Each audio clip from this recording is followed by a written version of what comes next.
Administración Nacional de Educación Pública, Consejo de Formación en Educación, Programa Sineduca, Instituto de Formación Docente de San Ramón, presentan ¿Quién te dijo? Sergio Dancilio, médico neurólogo, magíster en filosofía. ¿Cuál es la relación entre los datos sensoriales y el conocimiento?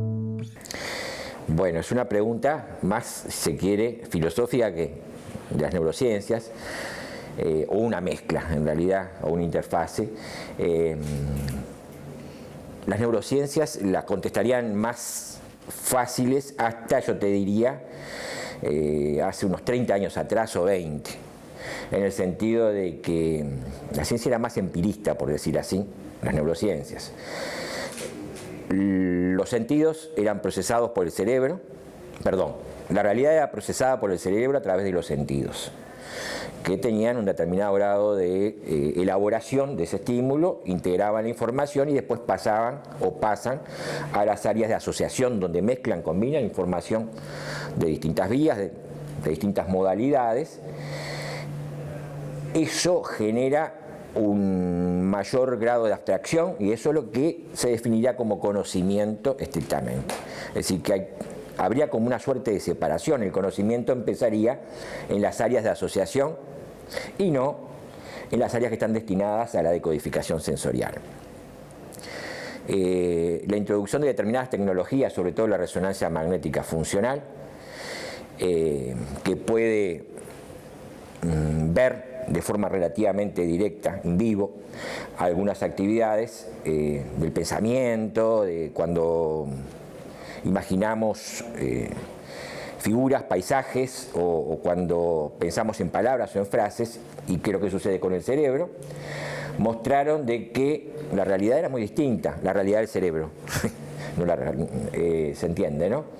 Es decir, de cuando pensamos, cuando imaginamos, cuando hablamos, reclutamos. El término suena medio, bueno, ustedes si vienen de San Ramón, reclutar no le debe resultar tan ajeno porque hay un cuartel ahí metido en el pueblo, ¿no? Pero es un término que se utiliza mucho en las neurociencias. Reclutar es cuando se integran grupos de redes neuronales, ¿no? Reclutamos redes que pertenecen a las áreas sensoriales. Y uno dice sensoriales y motoras, es decir, lo que serían las áreas más primarias. ¿Todos los sentidos contribuyen de la misma manera al conocimiento del mundo? En principio tendría que decirte, depende de la especie y también va a depender un poco de la cultura. La importancia de un dominio sensorial con respecto a otro se modifica, o la combinación, dijimos, como cuestiones grandes y básicas, por razones evolutivas del ecosistema y de la estructura genética del individuo que surge, pero también del tipo de tarea que está realizando, qué es lo que está haciendo en ese momento. Y también dijimos de factores sociales y culturales, que también cambian, de que varía o se modifica la importancia de un dominio sensorial, si es que puede hablarse de forma aislada de uno en relación a otro, con el momento, con el tiempo, lo que se está haciendo. Y eso se refleja de alguna forma también en cambios en el cerebro. ¿Qué sucede con el cerebro ante la pérdida de un sentido? Va a depender de en qué momento de la vida se pierda ese sentido. Los cambios van a ser más profundos cuanto más precozmente se pierda ese sentido. Por ejemplo, es un sordo congénito, o un no vidente congénito, o lo perdió en los primeros meses de vida, ¿sí? Y sigue viviendo en una etapa de gran plasticidad cerebral, si bien la plasticidad cerebral dura toda la vida, sin ese sentido. Esto implica muy generalmente dos cosas. Por un lado, que esas otras áreas hacen un relevamiento no es la palabra exacta, un relevo de las otras funciones. Es decir, que van a tratar de realizar de manera más o menos vicarias aquellas funciones, por ejemplo, la visión o la audición, según el caso, que no se vienen realizando por un trastorno sensorial severo. El otro elemento, que también es difícil de disociar uno de otro, es que esas otras áreas o esos dominios que están genéticamente orientados a resolver determinados tipos de tareas en ciertas otras modalidades, van a seguir con la otra modalidad, pero compensando, tratando de compensar la modalidad que falta. Es decir, para decirlo de manera un poco más simple, el cerebro se reestructura, sobre todo aquellas regiones que tienen que ver más directamente con lo que es la sensorialidad. La reestructuración es relativa, porque las áreas primarias sensoriales son las que están más relacionadas con la información genética, son las menos plásticas y las que se desarrollan primero ya a lo largo del desarrollo embrionario y fetal. Por lo tanto, son las que cuestan más readaptarse, ¿sí? El cerebro entonces se reestructura para poder compensar o para poder generar una forma distinta de sensorialidad para vincularse con el mundo. Esto implica cambios a nivel de la corteza, a nivel de cómo se recombina, digamos, la información de otras modalidades para dar la alternativa. ¿Por qué el sentido de la vista es el más valorado en comparación con los demás? ¿Quién te dijo que era el más valorado? No sé. Educación, enseñanza, aprendizaje. Consejo en Educación Secundaria, Centro de Recursos para Alumnos Ciegos y con Baja Visión. El centro se formó en el año 2008 y este año estamos cumpliendo 10 años. El objetivo del centro es la inclusión de todos los estudiantes con discapacidad visual en educación media. Si bien el centro pertenece al Consejo de Educación Secundaria, nosotros también hacemos el seguimiento y trabajamos con los estudiantes y docentes de UTU y de colegios privados, o sea, todo lo que es medio. E incluso a veces acompañamos también a estos estudiantes cuando egresan al terciario y universidad. Biblioteca Uruguaya para Discapacitados Visuales, ANEP.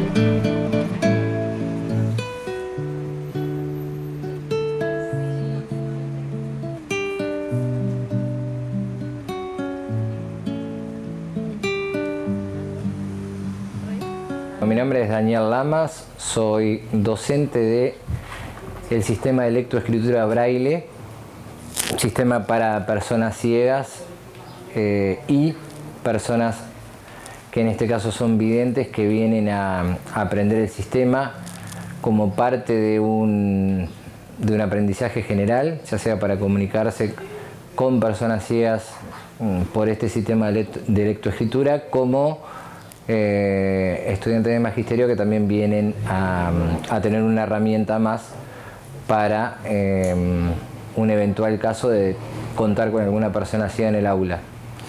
Así que básicamente es eso. Nos estamos ocupando también de realizar con mi compañero de oficina un trabajo de accesibilidad de la lectura debido al Tratado de Marrakech. Se está trabajando en formar o en corregir libros para presentarlos en formato audio para que aquella persona que no pudiera acceder a la lectura mediante el braille pueda de todas maneras acceder a la literatura por medio del audio. Bueno, mi nombre es Leonardo Sena, trabajo acá en esta institución del año 2003. Mi tarea específica es todo lo que está relacionado con el tema de la tecnología. Yo acá capacito a la gente, tanto a personas ciegas, baja visión o personal que esté relacionado con la temática, que puede ser maestros, docentes de secundaria. Y como te decía, la tarea mía es específica de tecnología, es decir, trabajo con los sistemas operativos Windows, Android, y este año anexamos iOS, porque es decir, hoy en día las personas ciegas pueden manejar un PC o un teléfono de la misma manera que las personas que ven. Porque hoy en día, tanto a las computadoras como a los celulares, se le activa un software que es un lector de pantalla. lo que hace ese lector es lo mismo que las personas que ven trabajan con la pantalla, nosotros los ciegos lo hacemos a través de la voz. Es decir, lo mismo que alguien ve, nosotros a través de esa voz nos podemos dar cuenta que hay en pantalla y bueno, interpretar y trabajar. ¿Cree que un niño o niña no vidente tiene las mismas posibilidades de aprender? Como te decía hoy, con el tema de la tecnología, prácticamente se puede aprender de igual a igual. Porque de repente hace 20 años atrás existía solo el sistema Braille como acceso a la información y eso implicaba mucho más tiempo en poder acceder a la información. Hoy en día, si la persona tiene manejo de un PC o de un celular, yo creo que las posibilidades son de igual a igual. ¿Cómo producen imágenes mentales las personas no videntes? Esto es muy amplio porque también va acorde de la experiencia de cada uno. Las personas ciegas, una de las maneras que tenemos de acceder a las cosas es a través del tacto. Tú de repente me podés hacer una descripción de un objeto X, por ejemplo de una casa. Yo más o menos, a grandes rasgos, me puedo hacer una noción de lo que me estás describiendo. Pero si yo tengo contacto con ese objeto, como que ahí me va a quedar mucho más claro la forma de cómo es. Hoy en día con las impresoras 3D, se facilita un montón porque se pueden hacer objetos en pequeñas escalas y ahí una persona ciega puede tocar algo que de repente que de otra forma sería imposible, ¿no? Tenés dos situaciones en las que la persona puede formarse las imágenes mentales. Aquellos que tienen memoria en su retina por el hecho de haber quedado ciegos, por algún motivo cualquiera sea, y las personas que tenemos ceguera congénita, que frecuentemente nos basamos en una teoría, salvo que pudiéramos acceder a algo tangible, por ejemplo, para elaborarnos esa imagen. Sirven muchísimo las maquetas o las imágenes hechas a escala o las con relieve para tener aproximadamente la forma de lo que estamos tratando de visualizar, por decirlo de alguna manera. El sentido de la vista cobra determinada trascendencia en los primates. El sentido de la vista es uno de los sentidos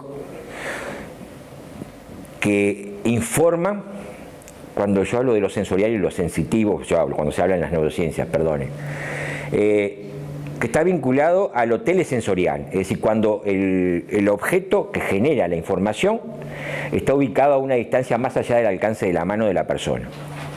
¿Sí? Entonces podemos ver cosas que están a varios metros o hasta 1 kilómetro, en fin, de acuerdo al alcance visual de cada uno. El sentido de la vista tiene otras cosas u otros parámetros que o algunas especies de primates la tienen, otros no, como por ejemplo discriminar adecuadamente colores. Algo que ya empieza a ser casi patrimonio del ser humano, que es la visión binocular, es decir, podemos ver en 3 dimensiones. Ver en 3 dimensiones, figurarnos el espacio visual en 3 dimensiones. Y ustedes saben que eso se aprende. Que bueno, hoy en día es muy difícil. No te pienses que me fui de tema, mira que vuelvo. Hoy en día es muy difícil encontrar una sociedad que no haya tenido contacto con imágenes fijas en libros o con el cine. Pero en algún momento se podía. De vuelta, todas estas cosas se discuten, como todo en ciencia, no. Y más en estos niveles de la ciencia, ¿no?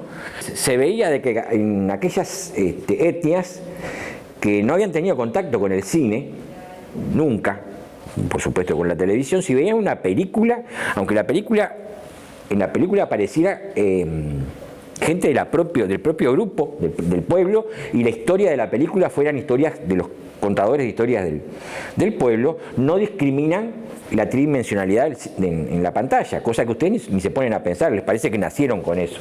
¿Qué quiere decir? Que el que está atrás no lo veían como una persona que estaba atrás. Se reían porque decían, mira fulanito que chiquito apareció parado arriba del hombro de Menganito, por ejemplo. Va desarrollando capacidades de acuerdo al ecosistema, en el sentido, cuando hablo de ecosistema no digo solamente en el sentido biológico ahora, sino también el ecosistema cultural, como se dice ahora, en el cual se desempeña. Entonces, lo visual hay que entenderlo también en ese tipo de variedades, ¿sí? Si es más importante que otros sentidos, bueno, sí se ha dicho, pero hay que ver, creo que estamos diciendo, con respecto a los seres humanos. Una cosa que yo creo que sí, de vuelta se discute tanto a nivel filosófico como neurobiológico.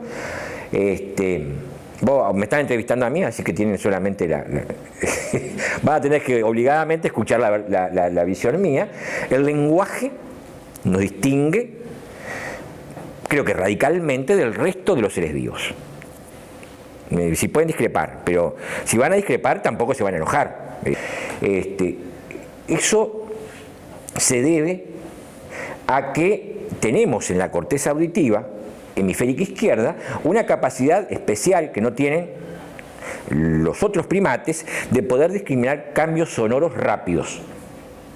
Porque podemos percibir cambios sonoros rápidos, podemos discriminar esos sonidos que vamos a llamar fonemas. Entonces, volviendo a lo que tú preguntabas, ¿es lo visual lo más importante? Bueno, depende de qué. Yo te diría que en realidad es lo audioverbal lo más importante, desde ese punto de vista. Desde el punto de vista evolutivo, desde el punto de vista de lo audioverbal, a lo audioverbal por lo menos le debemos el lenguaje.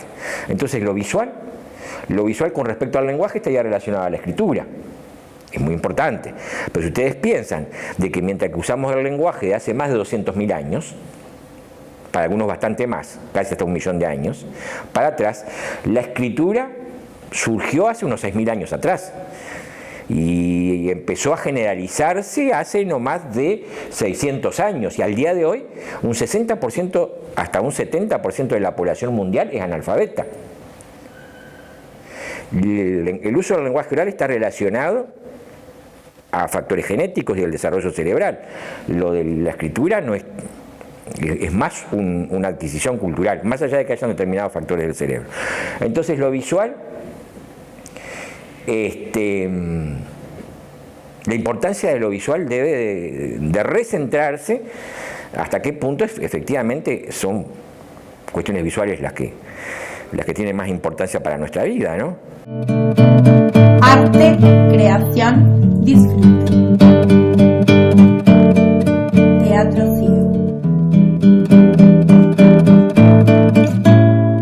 ¿Cómo surge este proyecto? Fernando y Alberto.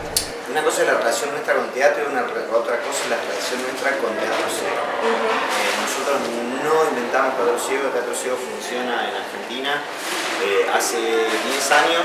El desarrollo de la técnica, por lo menos los inicios, no viene de nosotros dos, sino de otra gente. Nosotros calculo que aportamos nuestro granito en algo, ¿no? Sí, o sea, somos totalmente de acuerdo con lo que dijo Facu. Yo vengo también me incluyo a unos talleres de teatro ciego hace casi ya 4 años, en donde lo primero que enseñaron fue movilidad, ubicación y lo actoral también, con directores de teatro que sabían moverse en la oscuridad, con Facu y otros directores. Y bueno, para mí fue un cambio de vida muy, pero muy importante, a la cual me llevó a este presente y futuro hermoso, ¿no? Que es trabajar en el Centro Argentino de Teatro Ciego, donde en mí hizo un cambio brutal en mi vida, ¿no? Yo no soy ciego de nacimiento, yo perdí la vista hace, ya va a ser 6 años. Yo tengo una enfermedad que es retinopatía diabética, y a partir de estos 3 años y medio que yo estoy en Teatro Ciego, mi vida ha dado un cambio brutal. O sea, lo he elegido en Teatro Ciego me abrió las puertas y el grupo de compañeros me sigue acompañando de una manera increíble. ¿Qué importancia tiene la visión en la creación de imágenes mentales? Todos los sentidos tienen la misma capacidad de aportar a la percepción o a la imaginación de uno. El tema es que, bueno, para los tiempos que corren y cómo se fue desarrollando el mundo y y la raza humana fue desarrollándose y desarrollando el mundo, sí se volcó mucha más atención. Ya hoy en día es algo, no es que, ya es así, me parece, ¿no? En la vista, ¿no? Porque claramente, no sé, la vista es algo que te permite contactar o absorber información que por ahí está, no sé, a 100 metros. Y para tocarlo tenés que ir hasta allá y tocarlo, con la vista, o sea, a lo que voy es a que es mucho más rápido, entonces claramente por cómo está el mundo, sí tomó otra relevancia con el paso del tiempo, pero sí creo que el conjunto de todos los sentidos siguen siendo igual de poderosos. Y lo que pasa en teatro ciego es que eso, a la persona normovisual, por así decirlo, que está tan acostumbrada a ver y a que el 80% de su mundo pasa por lo que ve, lo metes una hora en la oscuridad absoluta, que no se ve ni un puntito, y de repente se le despierta inconscientemente, sin darse cuenta, el resto de los sentidos, y empieza a formar eso. Por eso también el eslogan del teatro, que es lo que ves cuando no ves. Yo creo que mi métier o lo que yo hago en teatro, humildemente, el mejor piropo que he recibido en mi vida es lo que acaba de decir tu hija. Lo vi. Ese es el mejor halago para mí, a mi persona, no por lo actoral, sino que evidentemente lo que le hemos transmitido, ella lo vio. Claro. Entonces, como vuelve acá a decir mi compañero, eso es una de las cosas que vos lográs, o sea, yo he visto, así que yo me he encontrado con un mundo totalmente nuevo a partir de mi ceguera, y realmente veo yo cuando los ejercicios que hacían mis compañeros, yo ya lo estoy viendo, lo estoy sintiendo, no sé, yo creo que la vista es, como acaba de decir Facu, creo que es uno de los sentidos más importantes, y te das cuenta, no sé, yo no me he dado cuenta, yo creo que doy gracias a Dios, a ver si se entiende bien, que mi ceguera me ha ayudado a cambiar totalmente mi visión de la vida, totalmente. Así que no tengo ningún proyecto de decir lo que he aprendido a vivir un mundo hermoso, un mundo rodeado de imágenes que me creo, que la imaginación me ayuda, y después el contacto con ustedes, ¿no? Claro. Con los espectadores, con la gente. Eso es una cosa para mí hermosísima. También me preguntaron cuál sería, si yo tuviera que perder uno de los sentidos, ¿qué sentido elegiría perder? Y yo dije la vista. Y ojalá todos los seres humanos del mundo, eligiéramos ver con los ojos del alma. Eso no se equivoca.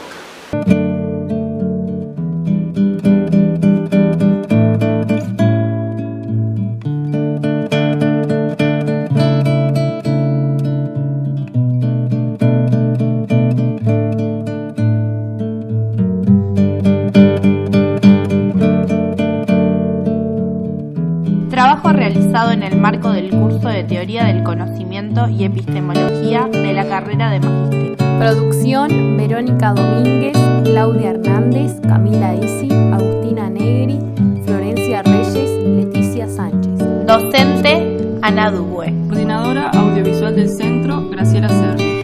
Entrevistas: Sergio Dancilio, Daniel Lamas, Leonardo Sena, Beatriz Santiago. Teatro ciego: Fernando y Alberto. Agradecimientos: Elizabeth Amarillo, Biblioteca Pedagógica